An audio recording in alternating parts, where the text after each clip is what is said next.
I'm excited you've jumped into our group leader training here at First West. And over the next few weeks, we're going to be unpacking what it looks like to be a successful small group leader. Now, first, I wanted to give you some insight into the purpose of our groups here at First West. You see, there's a number of different reasons why you can have a small group. Some groups meet together for community, for fun, and for fellowship. Other groups meet together to study the Bible together. But ultimately, I see the biblical purpose of small groups as being life change. I think that this comes across very clearly as we read the Gospels, where Jesus takes 12 ordinary men from tax collectors to fishermen and walks with them over a period of 3 years. There's a lot of ups and downs, there's a lot of crazy points, and there's probably going to be some crazy points in your small group. But ultimately, he leads them to a place where they spread the very most precious news of the gospel to the world. And so for us, when people journey through our groups, we want them at the end of the semester to be in a place where their life has been changed to look more like Jesus. So that the way they interact with their spouse is different. So that the way that they parent and work are all different, and they look more like Jesus. So over the next few weeks, we're going to equip you with the tools that you need to be able to see God work in your group through life change. Now, we're going to be exploring 4 different areas where God calls us to win as group leaders.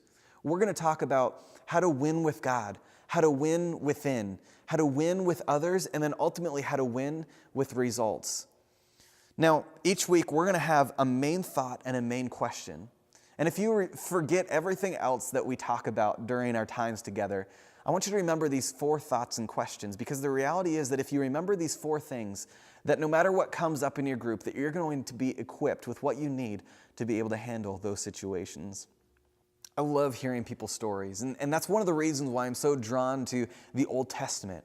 And one of the most widely recognized men in the Old Testament is a man by the name of King David. You see, King David grew up, and as a young man, he killed the giant Goliath.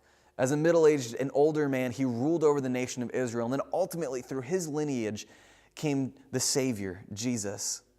Now, today we're going to talk about 2 lessons that we can learn from David's life. And both of these lessons are about self-leadership. Because the reality is that before we can lead those around us, we must first learn how to lead ourselves. And I'm going to give you both of those lessons right off the bat. The first thing that we're going to talk about is how to win with God. And we're going to realize that the way that we win with God is that we keep a healthy soul. The way that we win with God is by keeping a healthy soul. And then we're going to talk about how to win within. And the way that we win within is that we prioritize character before influence. So that we prioritize character before influence. So let's dive in and look a little bit more into the life of David. As a matter of fact, King David is such an awesome guy that God says this of him in Acts 22. It says that David is a man after my own heart. A man after my own heart. Now, I'm sure that if for you or for me, if on our tombstone at the end of our life was written, here is your name, a man or woman after God's own heart, that would be a pretty awesome thing to be said about us. And the reality is that King David wasn't perfect. As a matter of fact, there was a number of things that he could have maybe done a little better in his life. But the truth is that David won with God because he kept a healthy soul. David won with God because he kept a healthy soul. The reality is that we talk about soul a lot in our culture. We talk about soul music, or we read books about chicken soup for the soul. But our soul is really the part of us that connects most deeply with God. And for you and for me, before we even begin to think about leading others, we need to ask ourselves in our self-leadership, how are we leading our own soul? How are we leading our own soul?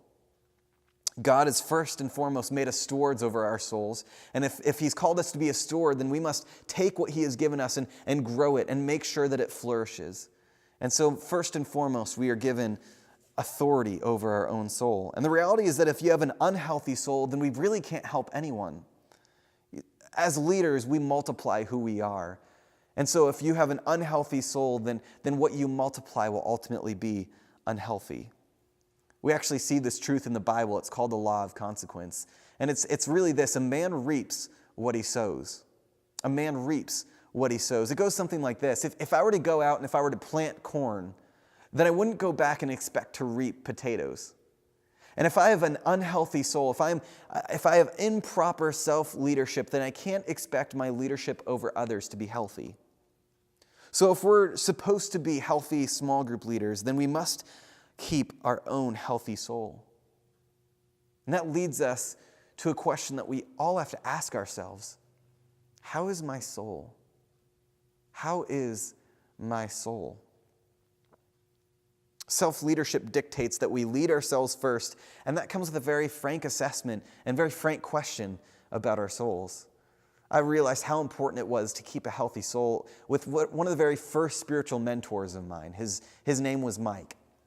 And I remember hanging around with Mike, but I can say that I remember very little about the Bible and the theology that Mike taught me. But I remember very clearly how passionate Mike was about God.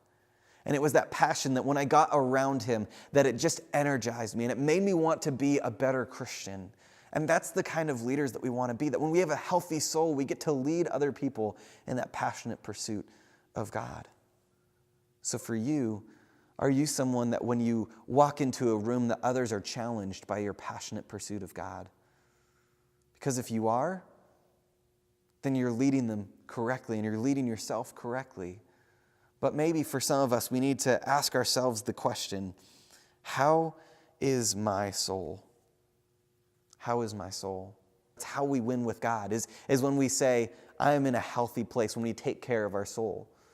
And then secondly, we need to learn from David's life how to win within. Let's dive into that, how we win within.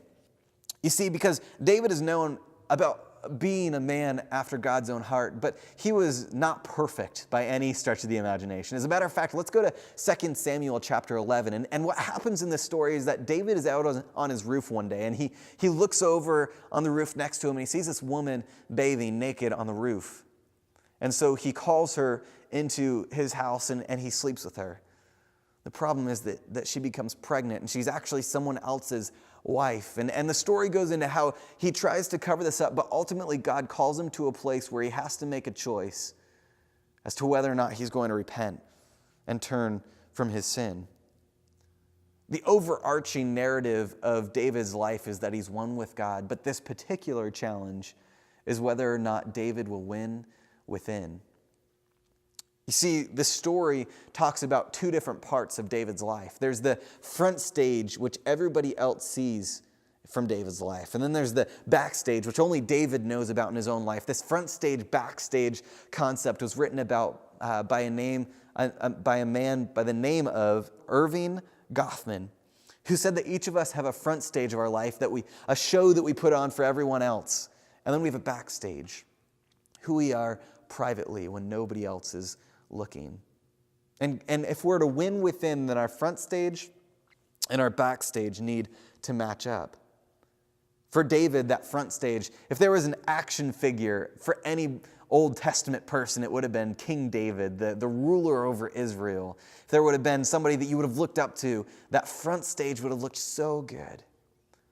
But behind the scenes, David was a liar and an adulterer and a murderer. And for each one of us, we have to assess, is my front stage matching up with my backstage? And self-leadership and us winning within means that they perfectly align. God calls us to win within. Here's a quote that I heard when I was first in ministry that has dramatically influenced the way that I view winning within. The pastor said this, "May your influence never go wider than your character runs deep." I'm going to say that again because it's just so good. May your influence never go wider than your character runs deep. That's so good. Because influence is about the front stage, what other people see, your leadership ability. But that backstage is your character. My point is this: prioritize character, not influence. Prioritize character, not influence. If we want to win within, then we must chase after the kind of influence we're proud of backstage, not the kind of impression that others get from our front stage. Ultimately, this leads us to a question where we have to say, how is my backstage? How is my backstage? What kind of person am I when nobody else is looking? What does my private life look like?